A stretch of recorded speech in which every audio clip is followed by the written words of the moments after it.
नमस्कार दोस्तों, हमारे YouTube चैनल पर एक बार फिर आपका स्वागत है। मध्य प्रदेश शिक्षक वर्ग 3 पात्रता परीक्षा 2024 को लेकर आप लोग के लगातार बड़ी संख्या में कमेंट हैं। तो आज के इस वीडियो में हम बात करेंगे उन कमेंट के बारे में जो आप लोग के ज़्यादा संख्या में देखने मिल रहे हैं। बहुत सारे अभ्यर्थियों के कमेंट हैं कि सर वर्ग 3 परीक्षा 2020 वाली हम बीएड से पास कर चुके हैं, तो क्या पास माने जाएंगे या नहीं माने जाएंगे।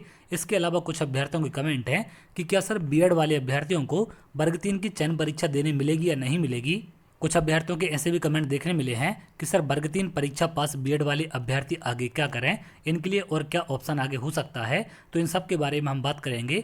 इसके अलावा कुछ और कमेंट आप लोग के देखने मिल रहे हैं जिन पर मैं पहले आपको वीडियो बना चुका हूं। जैसा कि आप यहां पर देख रहे हैं, इसमें बहुत सारे लोगों के कमेंट थे कि सर वर्ग 3 की पात्रता परीक्षा 2020 वाली हम पास कर चुके, तो क्या हमें दोबारा से एग्जाम देना पड़ेगा नहीं देना पड़ेगा। इसके साथ साथ डीएलएड रनिंग वाले अभ्यर्थियों के कमेंट थे कि सर हम लोग रनिंग में हैं तो क्या हम लोग एग्जाम दे सकते नहीं दे सकते, बीएड वाले अभ्यर्थी आवेदन कर सकते नहीं कर सकते, और कौन कौन वर्ग 3 में आवेदन कर सकता है। इसके बारे में आपको प्रॉपर जानकारी पहले दे चुका हूं। तो अगर आपने वीडियो नहीं देखा है तो आप लोग जाकर देख सकते हैं, तो वहां पर ये सारे डाउट आपके क्लियर हो जाएंगे। डिस्क्रिप्शन में मैं इसका लिंक दे दूंगा, तो वहां पर जाकर आप इसे देख लें। अब अगर हम बात करें इन कमेंट के बारे में जो आप लोग के यहाँ पर देखने मिल रहे हैं कि सर वर्ग 3 पात्रता परीक्षा 2020 वाली बीएड से पास है, तो क्या हम पास माने जाएंगे या नहीं माने जाएंगे। तो बिल्कुल जो भी अभ्यर्थी 2020 की पात्रता परीक्षा क्वालिफाई कर चुके हैं वो सभी लोग क्वालिफाई माने जाएंगे, चाहे आप बीएड से हों या फिर डीएड से हों। इसके अलावा कुछ लोग के कमेंट हैं कि सर बीएड वाले अभ्यर्थी अगर पास माने जाते हैं तो क्या इनको चयन परीक्षा देनी मिलेगी या नहीं मिलेगी। तो जैसा कि आप जानते हैं, सुप्रीम कोर्ट की तरफ से आदेश दिया गया था जिसमें प्राथमिक शिक्षक से बीएड वाले अभ्यर्थियों को अमान्य किया गया है, यानी कि बीएड वालों को ज्वाइनिंग नहीं दी जाएगी। जिस डेट में सुप्रीम कोर्ट का फैसला आया था उसके बाद से अब अगर हम बात करें कि आगे जो वर्ग 3 की चयन परीक्षा आपकी होने वाली है उसमें बीएड वाले अभ्यर्थी को मौका मिलेगा या नहीं मिलेगा। तो देखिए, बिल्कुल यहाँ पर आप लोग एग्जाम तो दे सकते हैं, लेकिन जब आपका डॉक्यूमेंट वेरिफिकेशन होगा तो वहाँ पर आपको बाहर कर दिया जाएगा। जैसा कि आपने पहले भी तमाम भर्ती परीक्षाओं में केस देखे होंगे कि आपकी क्वालिफिकेशन कंप्लीट नहीं होती है, उसके बाद भी आप प्री मेंस क्वालिफाई करते हैं, और जब आपका डॉक्यूमेंट वेरिफिकेशन होता है तो वहाँ पर अपनी क्वालिफिकेशन के चलते आप लोग बाहर हो जाते हैं।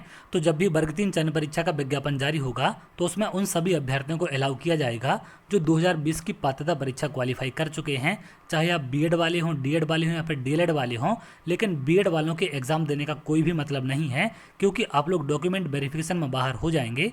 तो बीएड वाले अभ्यर्थियों के लिए चयन परीक्षा देने का कोई भी मतलब नहीं है। चयन परीक्षा में सिर्फ डीएड डीएलएड वाले अभ्यर्थियों को ही प्राथमिकता दी जाएगी। इसके अलावा कुछ अभ्यर्थियों के कमेंट है कि सर वर्ग 3 परीक्षा पास बीएड वाले अभ्यर्थी क्या करें।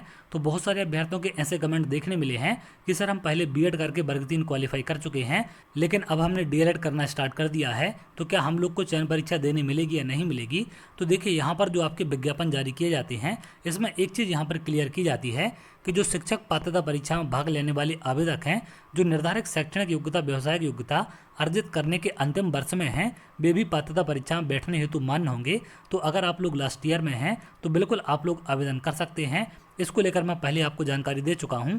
शैक्षणिक योग्यता संबंधी अर्हता अर्जन करने की संदर्भ तिथि नियुक्ति के लिए विभाग द्वारा जारी किए जाने वाले शिक्षक चयन परीक्षा के विज्ञापन की तिथि होगी, अर्थात उस तिथि को अभ्यर्थी द्वारा परीक्षा अंक सूची उपाधि धारण करना अनिवार्य होगा। तो जब आपके चयन परीक्षा का विज्ञापन जारी किया जाएगा तो उस विज्ञापन की डेट के पहले तक आपकी सारी क्वालिफिकेशन कंप्लीट होनी चाहिए, यानी कि जो अभ्यर्थी डीएलएड स्टार्ट कर चुके हैं, अगर आप लोग चयन परीक्षा के पहले तक डीएलएड कंप्लीट कर लेते हैं तो बिल्कुल आपको मौका मिलेगा। और कंप्लीट नहीं भी हो पाती है तो भी आप लोग आगे की प्रक्रिया में भाग ले सकते हैं। आगे चल के आपको हो सकता है कि डॉक्यूमेंट कंप्लीट आपके ना हो तो वहाँ पर आपको बाहर कर दिया जाएगा, लेकिन आप लोग पूरी प्रक्रिया में भाग ले सकते हैं। जैसा कि आपने तमाम केस पहले भी देखे होंगे, क्वालिफिकेशन कंप्लीट ना होने पर भी डॉक्यूमेंट वेरिफिकेशन तक अभ्यर्थी पहुंच जाते हैं, बाद में उनको वहां से अमान्य कर दिया जाता है। तो उम्मीद करते हैं यहाँ पर जो भी आपके डाउट थे सारे क्लियर हो चुके हैं। अगर आप बीएड से, डीएड से या डीएलएड से किसी भी चीज़ से आपने वर्ग 3 की 2020 वाली परीक्षा क्वालिफाई की है तो बिल्कुल आप लोग लाइफ टाइम के लिए क्वालिफाई माने जाएंगे। अब दोबारा से आपको एग्जाम देने की ज़रूरत नहीं है। लेकिन बीएड वाले अभ्यर्थियों के वर्ग 3 चयन परीक्षा में शामिल होने से कोई भी मतलब नहीं है, क्योंकि इनको डॉक्यूमेंट वेरिफिकेशन में बाहर कर दिया जाएगा और इनको पोस्ट वहाँ पर नहीं दी जाएगी। सुप्रीम कोर्ट की तरफ से गाइडलाइन इसको लेकर जारी हो चुकी हैं। इसके अलावा कुछ लोग के ऐसे भी कमेंट हैं कि सर हमने बीएड से वर्ग 3 की पात्रता परीक्षा क्वालिफाई की थी, तो क्या हम लोग डीएलएड स्टार्ट करें या ना करें।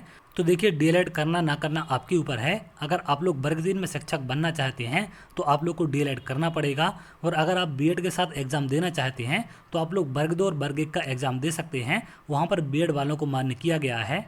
तो उम्मीद करते हैं जो भी आपके डाउट थे यहाँ पर क्लियर हो चुके हैं। वर्ग 3 की जो 2020 की पात्रता परीक्षा थी उसमें सभी लोग क्वालिफाई माने जाएंगे। जिन्होंने एग्जाम दिया था सभी लोग चयन परीक्षा भी दे सकते हैं, लेकिन बीएड वाले अभ्यर्थी डॉक्यूमेंट वेरिफिकेशन में बाहर हो जाएंगे तो उनके एग्जाम देने का कोई भी मतलब नहीं है।